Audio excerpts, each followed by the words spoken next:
teman-teman tim akhirnya punya ide bikin sebuah majalah yang segmen pasar yang kita pilih. Kenapa? Karena kalau kita pilih media umum kita tidak akan sanggup pada saat itu. Yang paling penting kita punya tim yang kompak, intinya itu. Bahwa sebuah usaha saya pikir bahwa SDM itu mempengaruhi membesarkan perusahaan.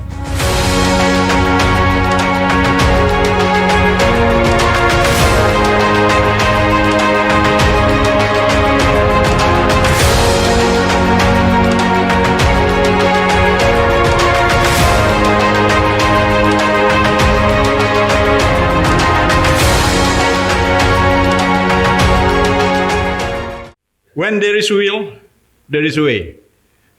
Rasanya pepatah ini cocok untuk menggambarkan seorang sosok yang saat ini berbincang-bincang dengan saya. Beliau muda, energik, usianya lebih muda dari saya, tapi pengalamannya sangat luar biasa. Dan beliau adalah sahabat saya, teman rekan kerja, dan mentor bisnis saya. Bapak Irwadi Marzuki. Apa kabar, Pak? Baik, selamat sore Pak Irwan. Selamat sore, Pak. Oke, sahabat transportasi, sahabat listrik Indonesia, dan dimanapun Anda berada. Saat ini merupakan saat yang sangat istimewa bagi saya, karena saya berkesempatan untuk berbicara dengan seorang tokoh ini. Beliau dikenal sebagai seorang pengusaha, datang dari ujung Indonesia, dari Aceh sana, dan beliau sudah memulai dengan berbagai macam kegiatan bisnis, dan luar biasanya, beliau survive, maju, dan saat ini sangat berkembang. Pak Irwadi Marzuki, nih ngobrol-ngobrol nih. Bapak dikenal seorang pengusaha advertisement, periklanan. Kemudian Bapak berbisnis lagi di bidang yang lain.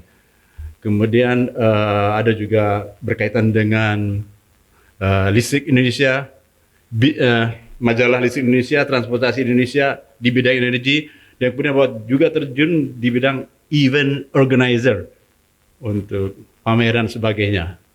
Saya ingin nanya, Pak, company ini namanya Murtila Promosindo. Bagaimana awal terbentuknya, Pak? Baik, terima kasih Pak Irwan. Yang tadi Bapak bilang sahabat, teman, ya memang kita ketemunya ya kalau bicara pas tsunami Aceh di 2004 ya. 2004 ya. Berarti udah 17 tahun ya Pak ya. 17 tahun. Berarti suatu waktu yang lama kita bersahabat ya. Baik, tadi pertanyaan Pak Irwan. Sebenarnya saya tidak ada keinginan Pak jadi usaha di Jakarta. Memang waktu tahun 88 ya, waktu saya masih di SMA di Kota Sigli, perasaan itu gejolak Aceh Pak. Gejolak Aceh. Berat Pak kondisi pada saat itu, kita sekolah enggak. Akhirnya saya ke Banda Aceh kuliah. Sempat 2 tahun saya kuliah Pak. Saya kepikir akhirnya hidup di Aceh itu nggak nyaman pada saat itu. Hanya ingin ke Jakarta. Ada suatu hal yang punya mimpi saya. Saya gagal dalam mimpi itu Pak. Pada saat itu gagal mimpi saya mau pulang ke Aceh juga malu. Akhirnya saya tetap di Jakarta. Dan saya, yang menjadi inspirasi saya itu ada abang saya Pak, namanya Pak Aziz Budin. Itu mentor dan buat saya itu sebagai sebagai pembuka jalan saya di Jakarta Pak. Okay. Kalau tadi Bapak nanya Murtila itu sebenarnya nama kampung saya. Oh, dari kata Murtila Promosindo.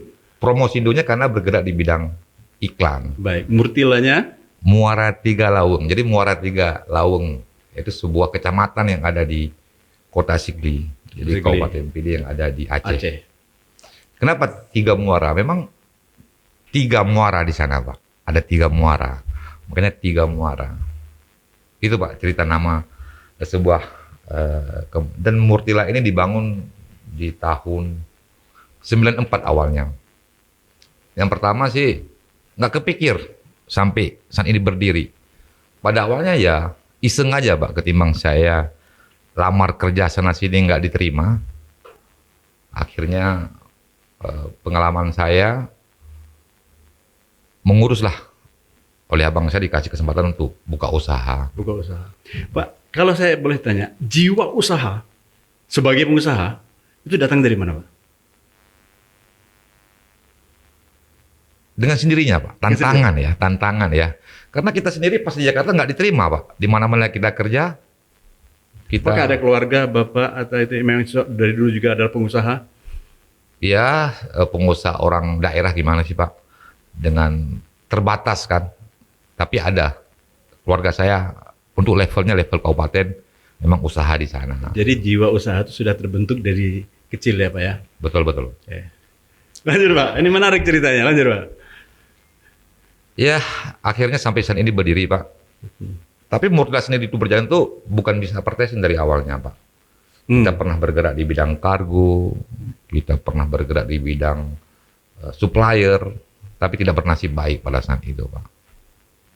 Pada tahun akhir 99 baru kita membuka namanya uppertasing Pak.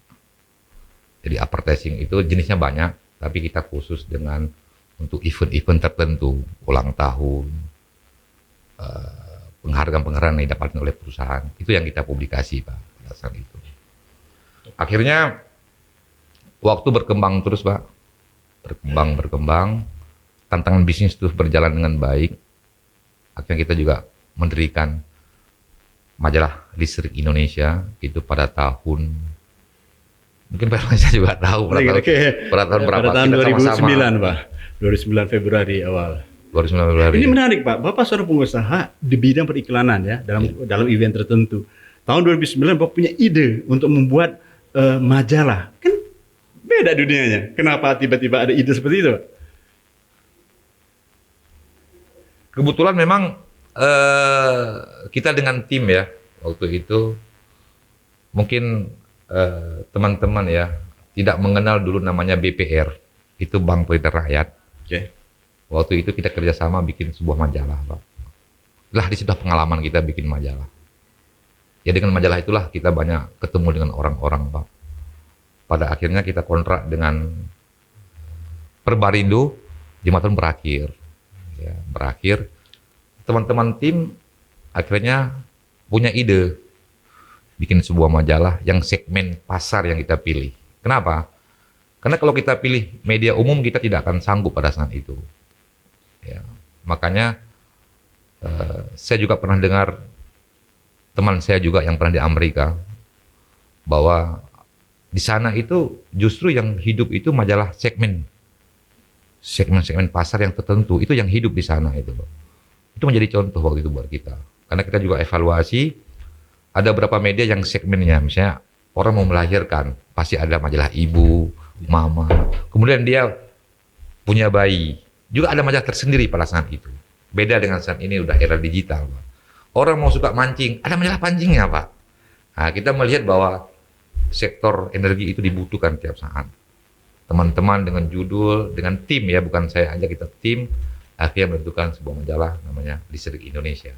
Baik, kenapa di awal tadi saya katakan bahwa Pak Irwadi Marzuki adalah mentor bisnis saya. Sebenarnya beliau ini adalah yang mengarahkan bahwa kalau istilah ini pemasaran disebut marketing positioning. Jadi bagaimana kita memarketkan atau memposisikan bidang usaha kita. Nah Pak Irwadi saya membuktikan.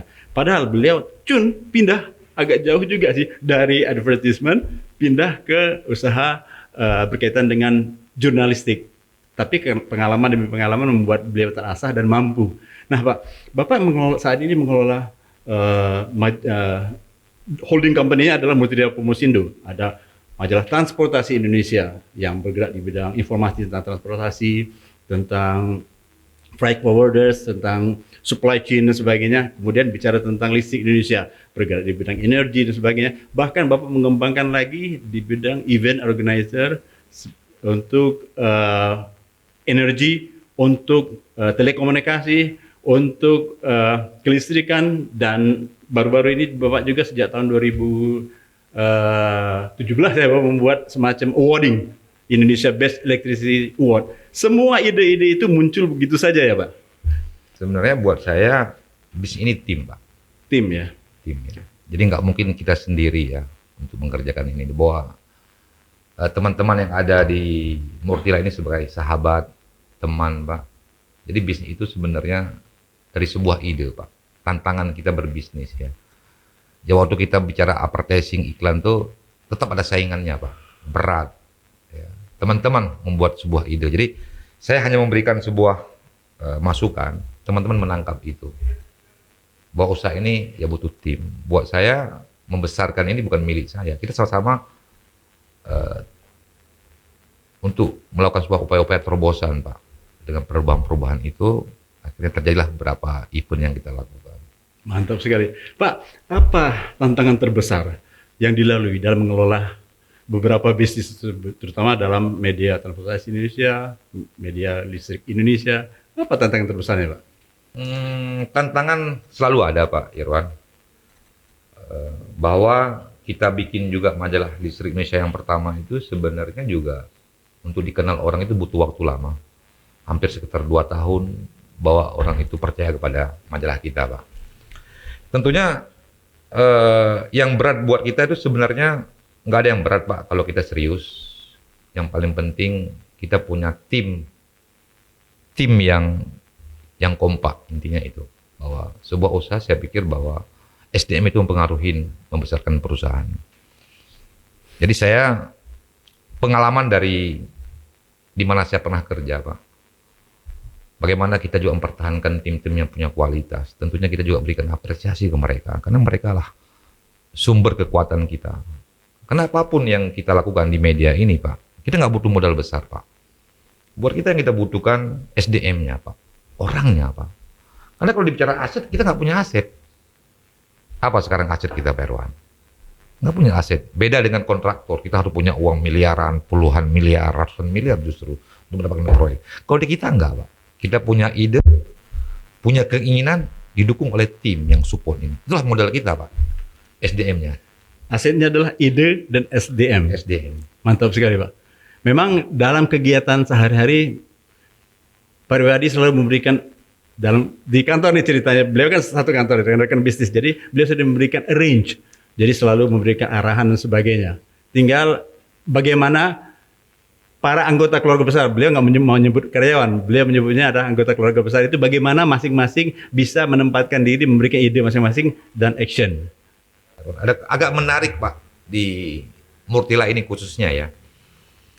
Mungkin ini unik buat teman-teman yang lain. Ini hampir 80% Pak. Teman-teman yang ada di sini itu hampir pertemanan Pak sebenarnya. Sahabat.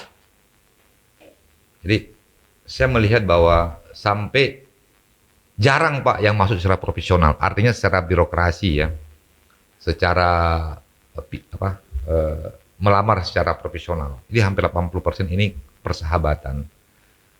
Jadi yang ada di Murtila ini sejak saya tinggal, ya mungkin dengan Pak Irwan saya kenal juga udah kita tinggal di daerah Tangerang Pak, beberapa karyawan lain. Pada akhirnya Pak, hampir Murtila ini hampir 20 tahun yang ada saudaranya di sini, anaknya bergabung semua di sini. Artinya apa? Orang-orang yang ada di sini kita kembangkan, dia belajar di sini.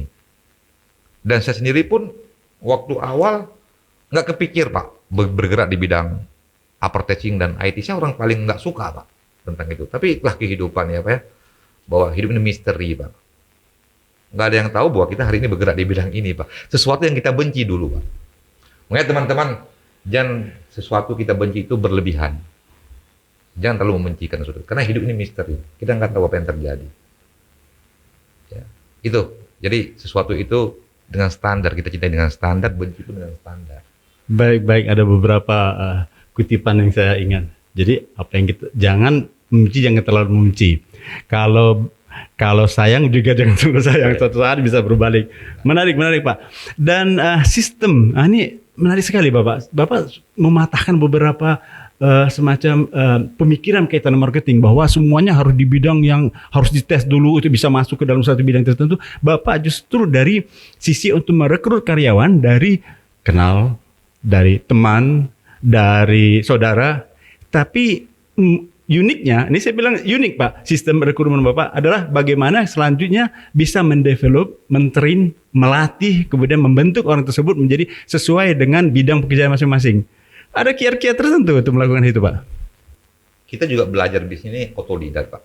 Tadi saya bilang bahwa tidak ada keilmuan. Tapi apa yang kita pelajaran sekarang ini memang terbukti saat ini, Pak. Bapak sekarang lihat ya, Google, Yep. perusahaan besar ya. Dan di mana-mana perusahaan itu. Tidak ada sekarang orang melamar kerja itu tamatan apa, nggak pernah lagi itu. S1 atau S2, udah nggak lagi. Yang dia minta, kamu bisa ini nggak, bisa ini nggak, bisa ini nggak. Itu sekarang. Betul, betul. Artinya yang kita lakukan dengan dekat-dekat dengan keluarga itu, justru dilakukan oleh perusahaan besar hari ini. Kiatnya sebenarnya yang paling penting kita berikan panggung ya kepada seseorang, kita berikan kepercayaan, tapi kita lihat kemampuannya di mana. Ya mungkin saya sudah terbiasa ya, terbiasa dalam arti kata menempatkan teman-teman ini di bidang apa, di bidang apa. Tentunya kalau kita berikan kesempatan kepada teman-teman untuk melakukan itu, kita bisa melihat mereka mampu atau enggak. Tapi yang paling penting buat saya, kita punya niat.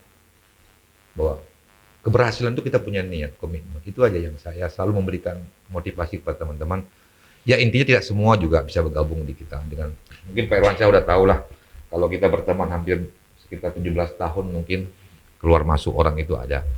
Tapi bukan karena dia tidak dekat, mungkin dia belum tepat untuk kita bekerja sama. Kan berteman itu kan juga lebih parah, Pak Irwan, begini. Justru tantangan yang paling besar itu, kalau menurut saya, apabila kita teman, ngajak ke bisnis, itu lebih rentan. Dan persoalan. Kita tahu resiko itu, Pak. Akan terjadi itu. Makanya kita membuat rule gitu ya, membuat aturan. Sama juga dengan orang ya, kalau kita lihat di pinggir rel kereta api itu, ada rumah-rumah kecil itu. Kalau kita lihat kan takut, Pak, ketabrak oleh kereta. Karena dia udah kebiasaan, ada rule, Pak. Ada rule yang tidak akan kena rumahnya. Sama juga dengan di kantor ini. Kita sebelum mereka masuk, kita berikan hak-hak dan kewajiban mereka. Mereka lakukan itu. Kita lihat prosesnya gitu loh, Pak. Kira-kira kita nggak tepat, ya mungkin dia tidak tepat dari kita. Itu cara saya untuk merekrut. Gitu, Pak. Waduh, sebenarnya sederhana tapi sangat mengena. Filosofi Bapak dalam hal menghandle rekrutmen, SDM sangat menarik, Pak. Jadi sesuatu memang sudah dipersiapkan sesuai dengan jalurnya. Tidak mungkin bisa bertabrakan kalau memang sesuatu itu sesuai dengan jalurnya. Menarik. Berbagai filosofi sudah banyak kita dapatkan bicara dengan sosok kita satu ini. Benar kan? Dari awal saya sebutkan bahwa when there is a will, there is a way. Di mana ada kemauan, di situ ada jalan. Dan beliau sudah membuktikan, karena kemauan dan jalan itu pasti akan ada solusinya bila kita memang benar-benar, seperti kata beliau tadi, niat, komitmen, dan satu lagi action ya Pak ya? Action, bagus. Dalam menghadapi kehidupan, karena Bapak juga ada seorang kepala keluarga dengan putih-putih cantiknya, dan kegiatan Bapak dukung untuk bisa semua berkembang dengan baik. Dalam menghadapi keluarga, dalam menghadapi banyak karyawan, apa kira-kira yang bisa Bapak lakukan atau selama ini manajemen apa yang Bapak terapkan? Di samping tadi menempatkan pada posisinya dan sebagainya. Bagaimana caranya untuk bisa membentuk, bukan ini terasa sebagai sebuah keluarga besar Pak, bukan sebuah perusahaan. Ketika masuk, kenapa saya ngomong gitu? Karena saya sendiri berada dalam keluarga besar yang saat ini dipimpin oleh Pak Irwadi Marzuki. Saya merasakan bahwa ini sebuah keluarga besar. Nah, mengapa kiat itu bisa tumbuh Pak? Mereka juga pelajari dulu tentunya ya, bagaimana sih di Murtila ini. Ada sesuatu kekeluargaan yang saya juga agak sedikit memberikan apresiasi kepada teman-teman yang di sini. Kedekatan teman-teman itu luar biasa Pak. Antar satu keluarga lain itu berteman. Itu kebawa dari dulu kita Pak Irwan. Keikutin sampai sekarang Pak. Bahwa kita menjadi keluarga yang, ada kalau yang kerja di sini mungkin keluarganya, anaknya tahu semua gitu Pak.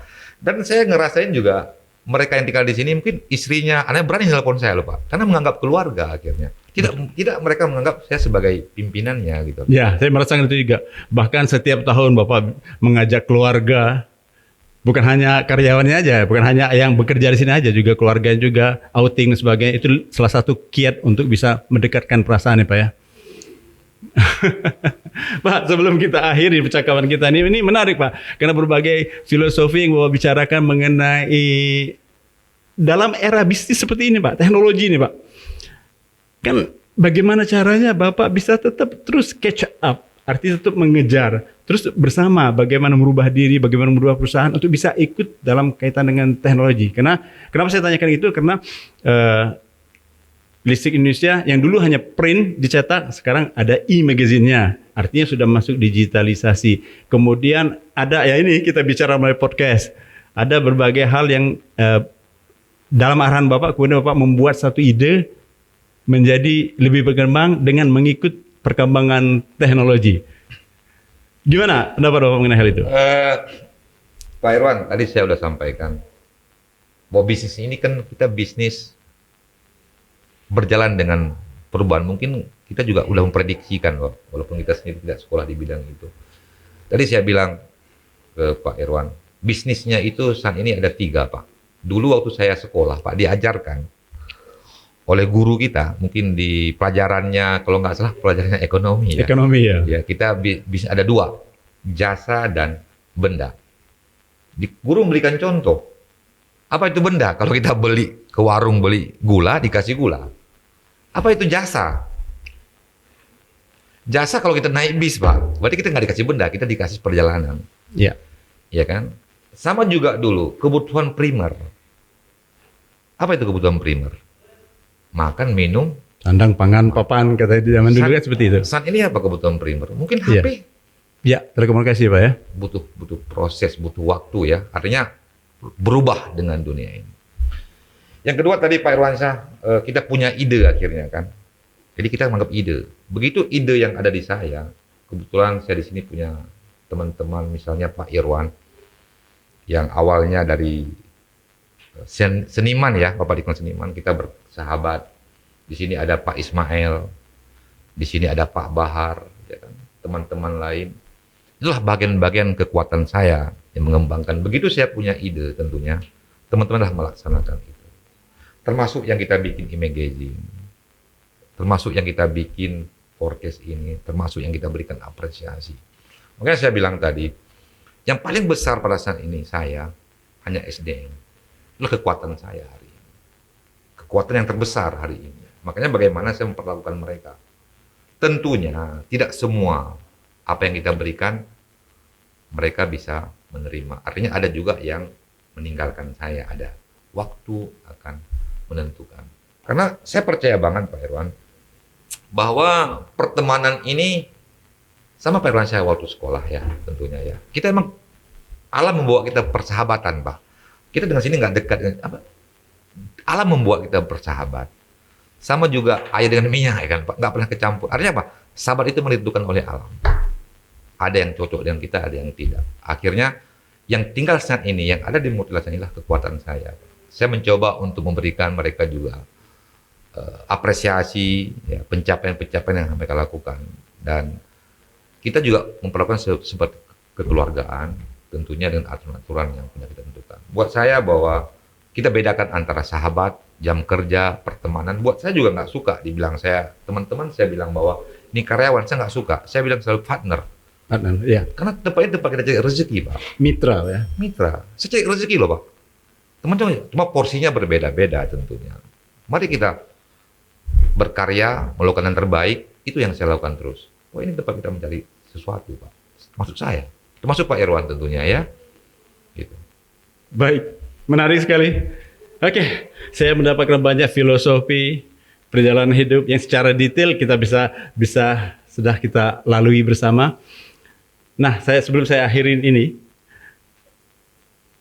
ada pesan Pak buat keluarga besarnya Murtila Promosindo, buat mitra-mitra kerja dari Murtila Promosindo, Listrik Indonesia, Media Indonesia, podcast, dan juga buat relasi-relasi bisnis Bapak. Apa kira-kira pesan yang ingin Bapak sampaikan?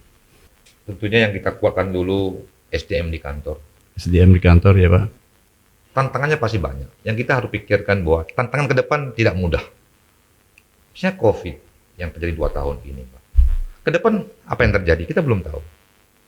Artinya di media massa, di media kita, Pak, termasuk online itu banyak teman-teman saya secara pribadi itu sudah tidak lagi beredar. Kenapa? Teknologi gampang didapatin, Pak. online sudah banyak. Mungkin sekarang media cetak mungkin sudah nggak berlaku lagi. Tentunya kita udah punya ide yang banyak. Ada IMG, ada berapa terobosan yang udah kita lakukan. Tentunya apa yang kita lakukan ini kita mengimbangin kebutuhan pasar, Pak. Ya, media yang kita lakukan itu dibutuhkan oleh pasar dan kita ada beberapa terobosan yang kita lakukan dan kita juga memberikan informasi kepada masyarakat atau mitra kita, informasi yang layak mereka miliki dari kita. Makanya selalu begitu kita mau bikin sebuah judul majalah pun ya, e-magazine, kita selalu diskusi tentang TOR, Pak. Apa kira gambarnya yang kita menyampaikan pesan. Karena kalau kita sendiri juga membuat media hanya buat sekedar buat berita, tidak ada menarik, orang nggak suka membaca. Tapi selalu kita memberikan informasi yang terbaik. Makanya kita bertahan hari ini, sampai hari ini, Pak. Kita bertahan. Tadi kemarin sudah kita diskusikan Pak Irwan, mungkin Pak Irwan sebagai partner saya juga, sebagai sahabat ya, telah kita berikan diskusi ke Bapak untuk memberikan beberapa strategi ke depan ke teman-teman. Saya lihat begitu Pak Irwan saya juga memberikan, langsung teman-teman juga berubah bahwa yang kita pikir ke depan itu tantangan yang berat. Itu poin pentingnya, tantangan yang berat. Kalaupun mudah itu keuntungan buat kita. Tapi kita sudah mempersiapkan tantangan yang berat ke depan. Bagaimana kita lolos dari pertarungan ini? Ya mungkin Pak Irwansyah sebagai partner saya yang pernah kita bikin pameran ya, yang pertama sekali 2010 itu tantangan yang mungkin salah satu kita Pak yang pernah bikin pameran terbesar di Senayan. Ya, di outdoor. Di outdoor. Lebih dari 6.000 square meter. Tantangan yang kita lakukan. Itu kita lolosnya di situ Pak. Akhirnya apa? Yang kita pikirkan ke depan itu tantangan. Makanya kita mempersiapkan sekarang. Bagaimana kita lebih surprise, lebih mantap ke depan menjalankan, teman-teman sudah mempersiapkan diri dengan baik. Itu mungkin saya juga terima kasih ke Pak Irwan sebagai partner saya yang sudah 17 tahun, Pak. Usia Bapak juga sudah hampir. Ya, saya pikir Bapak masih sehat, itu menjadi Alhamdulillah, Pak. Alhamdulillah. Menjadi inspirasi juga buat teman juga yang lain. Gitu Pak Irwan. Baik, waduh, terima kasih. Tak terasa lebih dari setengah jam, lebih dari 30 menit kita bicara dengan beliau. Memang kalau ingin menggali lebih banyak lagi, rasanya waktu nggak cukup. Saya pengen lagi bicara sama beliau, tapi waktu juga yang harus membuat kita langsung berpikir cepat. Ada beberapa filosofi yang bisa saya dapatkan dari ide ngobrol hari ini, yaitu ide update atau selalu ikut perkembangan zaman, dan SDM, memperlakukan seluruh yang bekerja sebagai keluarga menjadi sebuah tim sehingga bekerja akan bisa lebih mantap. Saya ingat perjuangan Pak Irwan di Jakarta dengan sebuah Quran surah yang bicara tentang itu, Pak. Quran surah yang saya maksud adalah insyirah. Fa innamal usri yusra, innamal usri yusra. Setiap ada kesulitan pasti sertai kemudahan. Ada niat, ada kemudahan, dan semuanya pasti kita bisa lalui bersama. Selamat, sukses terus, Baik. Pak. Salam sehat, salam semangat. Baik, terima kasih Pak Irwan. Teman-teman semuanya.